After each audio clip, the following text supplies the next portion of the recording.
شطرنج کی بساط پر بعض اوقات سب سے زیادہ چالیں چلنے کے باوجود بادشاہ اپنی جگہ سے نہیں ہلتا۔ مہرے آگے بڑھتے ہیں، حملے ہوتے ہیں، دفاع بدلتے ہیں، لیکن کھیل کا رخ تبدیل نہیں ہوتا۔ پاکستان کی موجودہ سیاست بھی کچھ ایسی منظر کی عکاسی کر رہی ہے جہاں جلد سے احتجاج، بیانات اور سیاسی معرکے زور و شور سے جاری ہیں۔ ایک طرف اندرونی اختلافات اور حکمت عملی کی ناکامی میں گھری پاکستان تحریک انصاف ہے، تو دوسری طرف مسلم لیگ نون اور پیپلز پارٹی کا وہ مفاہمتی کھیل جس کی تمام ڈوریں صرف اقتدار کی بندر بانٹ پر جا کر ملتی ہیں۔ ناظرین، پاکستانی سیاست میں شاید ہی کوئی اور سیاسی جماعت ہو جس نے امید کو اتنی بار سیاسی حکمت عملی بنایا ہو جتنا تحریک انصاف نے بنایا ہے۔ گزشتہ 2 سال کی طرح اس سال بھی 5 اگست کا دن قریب آتے ہی تحریک انصاف نے ایک بار پھر پشاور کے کرکٹ سٹیڈیم میں جلسے کا اعلان کیا ہے تاکہ عمران خان کی قید کے 3 سال مکمل ہونے پر کارکنوں میں ڈگمگاتے ہوئے اعتماد کو سہارا دیا جا سکے۔ 5 اگست کو عمران خان صاحب کے اغوا کو 3 سال پورے ہو رہے ہیں۔ میں اغوا کا لفظ یوز کر رہا ہوں، قیدی کے بھی اپنی حقوق ہوتے ہیں، تو یہ اغوا ہی ہوا۔ انشاءاللہ 5 اگست کو پاکستان تحریک انصاف عمران خان کرکٹ سٹیڈیم میں جلسے کا اعلان کرتی ہے، جس میں سی ایم آفریدی صاحب خطاب کریں گے، جس میں تمام لیڈرشپ موجود ہوگی، اور 5 اگست کو عمران خان صاحب کی رہائی کے حوالے سے، تحریک کے حوالے سے اگلا لائحہ عمل دیا جائے گا۔ ناظرین، گزشتہ 3 سال میں تحریک انصاف نے عمران خان کی رہائی کے لیے لانگ مارچ، احتجاجی تحریکیں، جلسے، پارلیمنٹ کے سامنے 2-3 گھنٹے کی بھوک ہڑتال، اڈیالہ جیل کے باہر احتجاج، سٹریٹ موومنٹ، رہائی فورس کے قیام کا اعلان، عمران خان کے صاحبزادوں کی ممکنہ پاکستان آمد اور خیبر پختونخوا میں سیاسی تبدیلیوں سمیت کئی سیاسی اقدامات آزمائے، مگر کوئی بھی کوشش مطلوبہ نتائج نہ دے سکی۔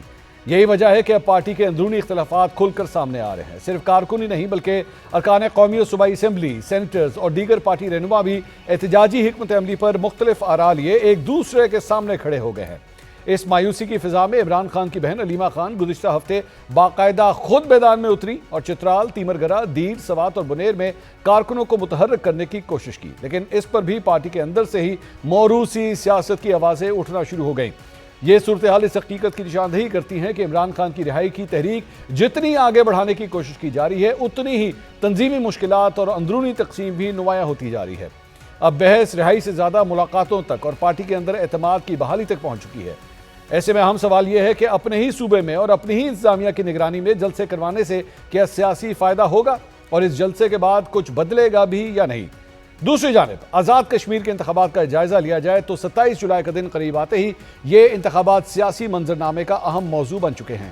تحریک انصاف ان انتخابات کے بائیکاٹ کا اعلان کر چکی ہے، جبکہ مسلم لیگ نون اور پاکستان پیپلز پارٹی ایک بار پھر ایک دوسرے کے خلاف سخت بیانات دے رہے ہیں، اور بظاہر یہ بالکل وہی سیاسی اسکرپٹ ہے جو 8 فروری 2024 کے عام انتخابات اور گلگت بلتستان کے معرکوں میں دہرایا گیا تھا، جہاں انتخابی مہم کے دوران بلاول بھٹو اور مسلم لیگ نون کی قیادت نے ایک دوسرے پر تابڑ توڑ حملے کیے، لیکن انتخابی نتائج آتے ہی خاموشی سے صدر، وزیر اعظم، گورنرشپ، وزارت اعلیٰ اور اپوزیشن لیڈر کے عہدے آپس میں ہی بانٹ لیے۔ اس بار بھی آزاد کشمیر کے جلسوں میں بلاول بھٹو نے عوامی ایکشن کمیٹی کے احتجاج اور مہاجرین کی نشستوں کے معاملے پر نون لیگ کو آڑے ہاتھوں لیا، جس پر مریم نواز نے بھی فوراً ترکی بترکی جواب دیا۔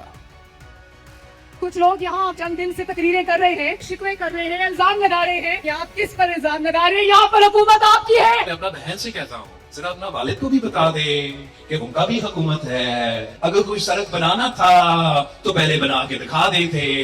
جہاں پر نون لیگ کی حکومت ہے وہاں کے حالات دیکھ لو، اور جہاں نون لیگ کی حکومت نہیں ہے وہاں کے حالات دیکھ لو، ووٹ کا فیصلہ آپ آسانی سے کر جاؤ گے۔ آپ مجھے بتائیں کہ کہوٹا سے دریال کا سفر پہ جو سڑکیں ہیں وہ دودھ اور شہد والے سڑکیں ہیں یا نہیں؟ یہ جو کہتے ہیں کہ پنجاب کی سڑکیں، یہ سمجھتے ہیں کہ رائے گڑھ ہی پنجاب ہے؟ صوبہ پنجاب میں جا کر نواز شریف کی حکومت ہے، صوبہ پنجاب کی حدود ختم ہوئی تو سڑک بھی ختم ہو گئی، صفائی بھی ختم ہو گئی، ترقی بھی ختم ہو گئی، ٹرانسپورٹ بھی ختم ہو گئی۔ کیا انہوں نے کبھی دیکھا ہے کہ چولستان کا حال کیا ہے، ڈی جی خان کا حال کیا ہے، راجن پور کا حال کیا ہے، ویہاری کا حال کیا ہے، میرا پوٹا حال کا حال کیا ہے؟ میں ابھی گلگت بلتستان سے آیا ہوں، وہاں بھی ان کا منشور یہی تھا کہ ہم گلگت بلتستان کو لاہور بنا دیں گے۔ جو لوگ قصور کو لاہور ابھی تک نہیں بنا سکے وہ کیا گلگت بلتستان کو لاہور بنائیں گے؟ ناظرین، بات یہی ختم نہیں ہوئی، بلکہ جب نواز شریف نے مظفر آباد میں وزیر اعظم آزاد کشمیر بننے کی خواہش کا اظہار کیا تو بلاول بھٹو نے انہیں رائے ونڈ کا شہری کہہ کر طنز کا نشانہ بنایا۔ میرا دل چاہتا ہے کہ الیکشن میں اگر ہمیں کامیابی ملتی ہے نا تو میں شہباز شریف سے میرا دل چاہتا ہے کہ میں ان کو کہوں کہ آزاد کشمیر کا مجھے وزیر اعظم بنا دیں نواز شریف کو. میاں صاحب کا دل یہ کرتا ہے اصلاحات لے کر آئے تاکہ وہ راہبند کا شہری جو 3 دفعہ وزیر اعظم بنا ہے وہ آزاد کشمیر کا بھی وزیر اعظم بن سکے. ناظرین، اگر پورے سیاسی منظرنامے کو ایک ساتھ دیکھا جائے تو ایک دلچسپ مگر تشویشناک تصویر سامنے آتی ہے. تحریک انصاف احتجاج کی سیاست میں مسلسل نئے راستے تلاش کر رہی ہے، مگر اندرونی اختلافات اس کی رفتار سست کر رہے ہیں. مسلم لیگ نون اور پیپلز پارٹی جلسوں میں ایک دوسرے کو ناکام ثابت کرنے کی کوشش کرتے ہیں، لیکن اقتدار کی سیاست میں ایک دوسرے کی ضرورت بن جاتے ہیں. اہم بات یہ ہے کہ اس سارے منظرنامے میں سب سے خاموش مگر اہم کردار وہ عام شہری ہے جس کے لیے نہ 5 اگست کی تاریخ مہنگائی کم کرتی ہے، نہ انتخابی جلسوں کی گونج بجلی کا بل کم کرتی ہے، نہ سیاسی اتحاد اس کے روزگار میں اضافہ کرتے ہیں. وہ آج بھی مہنگائی، بے روزگاری، بجلی، گیس اور پیٹرولیم مصنوعات کی بڑھتی ہوئی قیمتوں سے نبرد ہے، جبکہ سیاسی جماعتیں اپنی اپنی جنگ کو ہی قومی سیاست کا مرکز بنا کر پیش کر رہی ہیں. عام سوال یہ ہے کہ کیا سیاسی جماعتوں کا کام صرف کارکنوں کو وقتی نعروں سے مصروف رکھنا اور اقتدار کی بندربانٹ تک محدود ہو کر رہ گئے ہیں؟ اگر عوامی نمائندوں کی تمام تر توانائیاں صرف الزام تراشی اور اقتدار کے تحفظ کی نظر ہوتی رہیں گی تو پھر ان سنگین معاشی حالات میں پسنے والے عام آدمی کے بنیادی مسائل کی قیمت کون ادا کرے گا؟ اسی پر مزید بات کریں گے. اپنے پینلسٹ کو انٹروڈکشن کراؤں گا. ہمیں ویڈیو لنک پہ جوائن کر رہے ہیں اطہر کاظمی صاحب. اسٹوڈیو کے اندر آج میرے ساتھ موجود ہیں شازیہ ذیشان صاحبہ، اسار رانا صاحب اور عمران شفقت صاحب. چاروں سینئر صحافی ہیں، انہی سے گفتگو کا آغاز کریں گے. سب سے پہلے اسار صاحب آپ سے جاننا چاہیں گے دونوں سائیڈوں سے، چاہے وہ حکومتی سائیڈ ہو، میں پیپلز پارٹی نون لیگ کی بات کر رہا ہوں، یا پاکستان تحریک انصاف ہو، ایک عجیب سی نورا کشتی نہیں ہے جس میں یہ دکھایا جا رہا ہے ہم کر تو بہت کچھ رہے ہیں، وعدے کر لیے، عمران خان کو رہا کرائیں گے، وہ کہتے ہیں جناب ہم پنجاب بنا دیں گے، وہ کہتے ہیں جناب پیپلز پارٹی آپ کو کر کے دکھائی جو پہلے کبھی نہیں کیا. ساری نورا کشتی ہے. دیکھیں، نورا کشتی اس لیے ہے کہ اس میں ایک اوریجنل کھیلنے والا تو کوٹلر لکھپت اس میں اڈیالہ جیل میں بند کیا ہوا آپ نے، اوریجنل کھیلنے والا، ٹھیک ہے نا. باقی تو یہ سارے نورا کشتی پچھلے 60-70 سال سے کھیل رہے ہیں، ٹھیک، کوئی پہلی دفعہ ہو رہی ہے. پیپلز پارٹی اور مسلم لیگ نون انتخابات میں ایک دوسرے کے بال نوچنا، گریبان پکڑ کے گھسیٹتے ہیں، اور اس کے بعد جیسے ہی انتخابات ختم ہوتے ہیں پھر دونوں کرن ارجن کی جوڑی ایک ہو جاتی ہے اور وہ جناب علی مل کے کام کر رہے ہوتے ہیں. خیر، اب عوام کو اس بات کی سمجھ آ چکی ہے.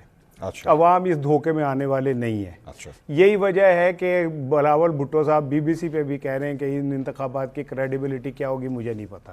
میرے ساتھ انٹرویو انہوں نے دیا، انہوں نے کہا یہ انتخابات بھی ویسے ہوں گے جس طرح پاکستان کے ہوئے تھے. اب یہ پتہ نہیں اس کو میں اچھے سے اس میں ہوں گے پورے سے. دوسری بات یہ ہے، ابھی آپ نے جو آغاز کیا نا کہ جی شطرنج کا یہ ایک کھیل ہے سیاست، شطرنج کے کھیل کے اصول ہوتے ہیں.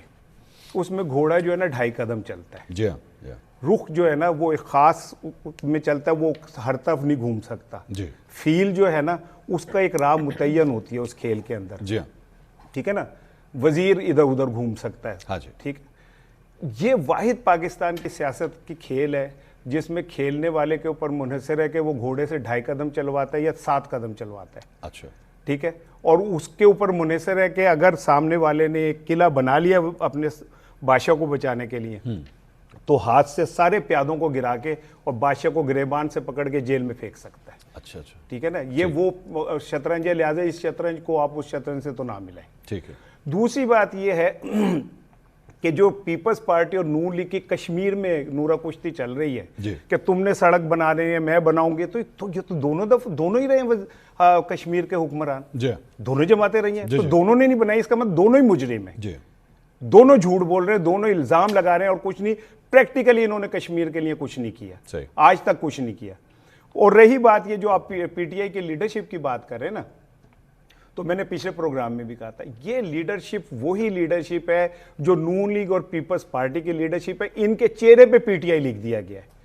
کہ آپ پاکستان تحریک انصاف کی جو موجودہ لیڈرشپ ہے نون لیگ اور پیپلز پارٹی کی ہے، چہرے پہ PTI کا سٹیکر لگا دیا گیا. یہ ہیں وہی چٹے بٹے سارے.